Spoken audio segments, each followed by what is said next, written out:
নতুন torch light পুরাতন ঝামেলা। পুরাতন ঝামেলা মানে হচ্ছে যে টর্চ লাইট নতুন হলে কী হবে, কাস্টমার চার্জিং পিনে এমনভাবে ঠেলা দিয়েছে যে এক ঠেলায় মনে করেন যে চার্জিং পুটটা এখান থেকে ভেঙে পার হয়ে চলে গেছে। তো এখন নতুন করে চার্জিং পিট হচ্ছে এখানে লাগাতে হবে। তো চার্জিং পুট লাগানো কিন্তু হচ্ছে খুব সহজে লাগানো সম্ভব, কারণ চার্জিং পুট হচ্ছে বাজারে লোকালভাবে কিনতে পাওয়া যায়। তো আমার কাছে যেটা আছে সেটা হচ্ছে বড় পিন, মানে পিনটা হচ্ছে বড় পিনের হচ্ছে চার্জিং পুট। এই পুটটা সুন্দরভাবে কিন্তু এখানে সেট করা যায়, আর মানে হাঁড়ি করেও লাগানো যায়। এই জন্য এই পিনগুলোই আমি বেশি ব্যবহার করি।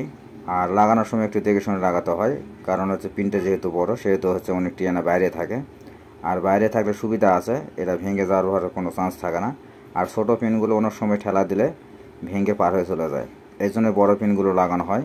আর এই বড়ো পিনটা আমি লাগিয়ে দিলাম খুব সুন্দরভাবে। আমার হচ্ছে পিন লাগানো কমপ্লিট। এখন শুধুমাত্র চেক করে দেখতে হবে কাজ হলো কি না। কাজ করে হচ্ছে চেক করে দেখলেই আমার কিন্তু কাজটা কমপ্লিট। হ্যাঁ, কাজ হয়ে গেছে, সাকসেসফুল। ভালো থাকবেন সবাই।